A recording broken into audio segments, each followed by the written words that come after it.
Join me in this episode where I will cover 6 projects I've been working on during the past few weeks. From knitting socks, spinning wool, crochet keychains, sewn travel bags, and cross-stitch tags, I've got it all, and I hope you come along. Starting off with the Weekend Shorty socks by Summer Lee, I bought some 2mm DPNs, which I figured would match with the Knit Pick Stroll fingering weight sock yarn that I bought online. The 50-gram ball is 75% merino and 25% nylon, with 231 yards in each ball. I actually bought 4 balls, 2 of this purple and 2 a dark navy. I am planning on making a pair of socks with the navy blue later.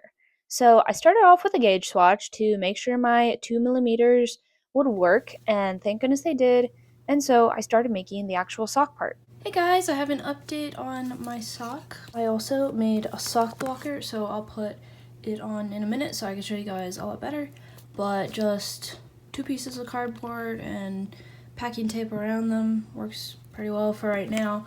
For my first sock, like it'll work.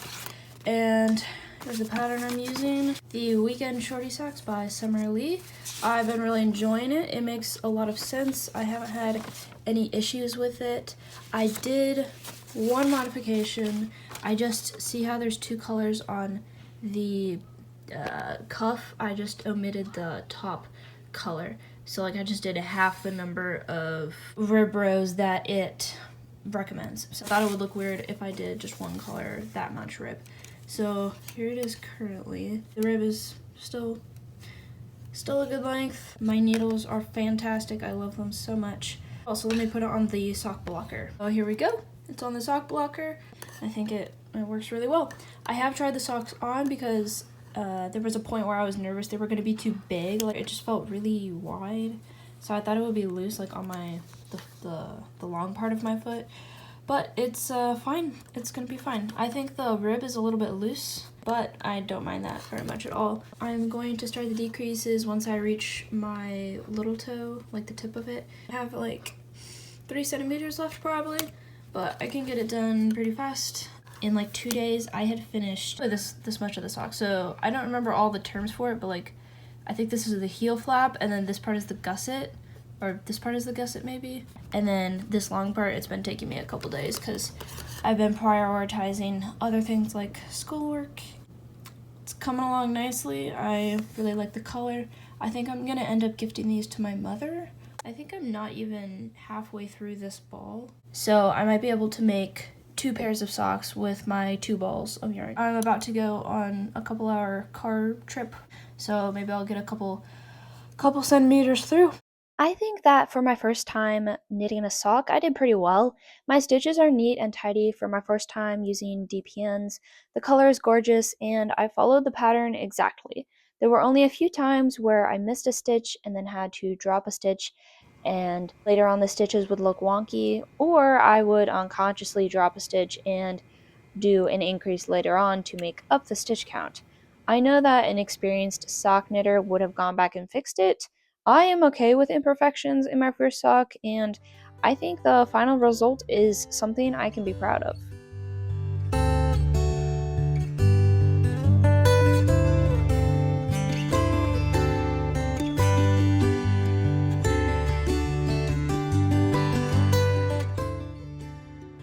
The second project in this video is my spinning journey from start to finish. I started with a 100% wool roving spinning kit that I got from Hobby Lobby last Christmas, and I spun it up on a completely DIY drop spindle. I found items around the house and glued them together to make a fully functioning drop spindle that works pretty decently, I would say. The kit contained 8 different colors of roving, and I spun them up in a specific order so that when I doubled it up and applied the strands together, it would create a very beautiful multicolored worsted weight yarn.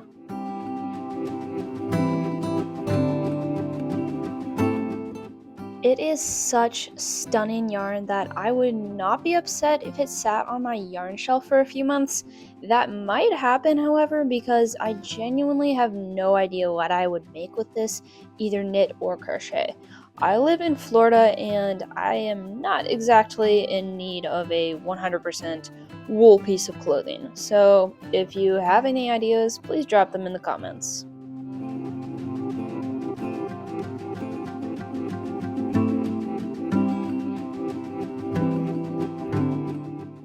On to the third project in this video, which is crocheted keychains.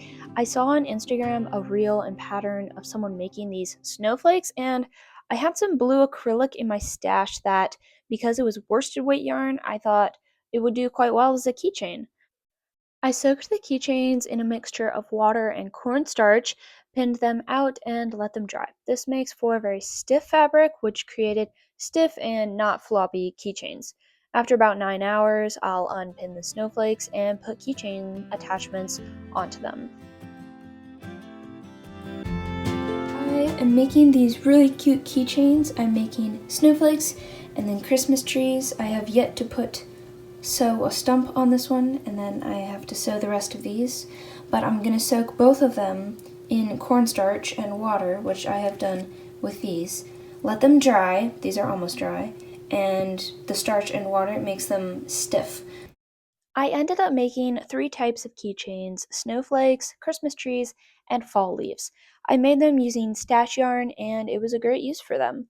They are great for gifting, and the stiffness worked best on the snowflakes since they are holey and it is not a solid piece of fabric. The Christmas trees worked least well of all because they are 2 layers thick. Nevertheless, all of them are really cute and stiff, and the Christmas trees are still quite stiff because they are 2 layers thick.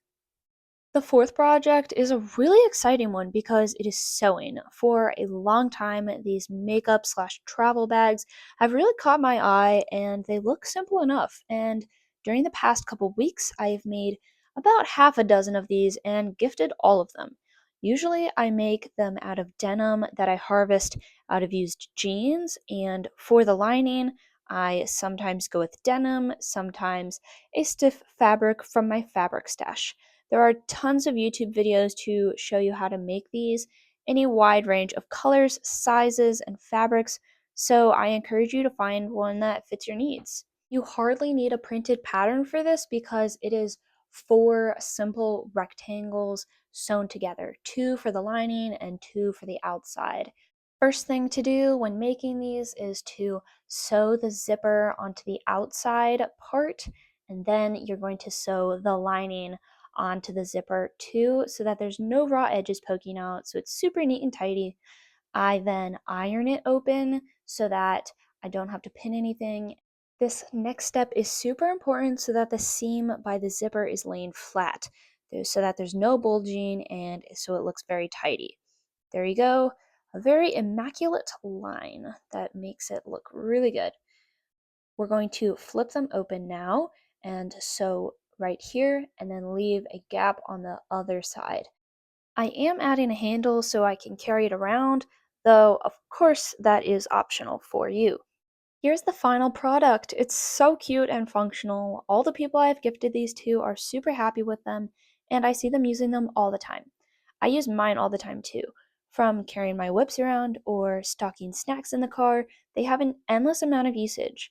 I'll show you guys 3 of them. They are of different sizes and washes of denim. In this one, I actually combined felt with the lining fabric because it was a little thin and it created a really thick quilted fabric for the lining. These travel bags are so easy to modify.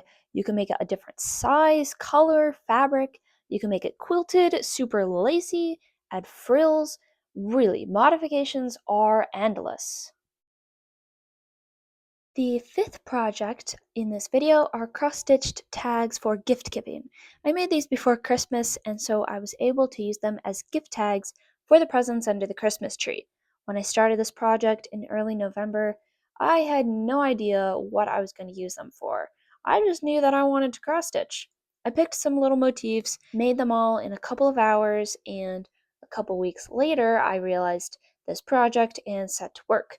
Using cardstock flashcards, I simply glued them on and made some holes for ribbon to pass through.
There are a million variations you could do with these tags.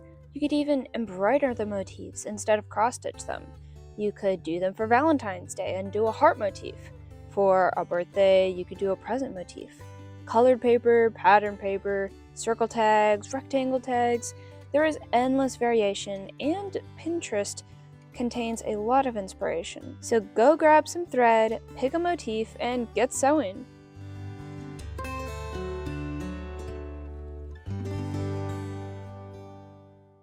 Project 6 is a Christmas garland. Before I actually make it, I wanted to show you guys this little craft slash DIY thing. It's this Christmas tree garland. So I cut out all these green felt triangles, and I'm gonna use 2 each for like a tree on the garland. So it'll be like a bunch of them hanging up along a line.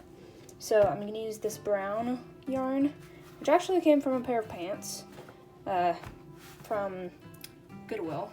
I'll cut it out and use it as a stump, and then I'm going to use this thread. Well, it's tatting thread, I believe. So I'm gonna use that and do a blanket stitch around all the sides, and I'm using white so it'll like show up a lot better, and then I'm going to just, I think, do a bunch of chain stitches and somehow attach these to it, and I think it'll be really cute. The garland did turn out very cute. I believe it will be a great craft to do with your children if you are a mother, or with your siblings as a girls' afternoon craft. You could do it with other holidays or seasons of the year too. There are pretty much 3 steps, so it's pretty easy. Cut the trees and stumps out, sew them together with the blanket stitch, and then make some sort of chain and chain it all together. I used a crochet chain. So, great afternoon craft, very cute, fun, and easy.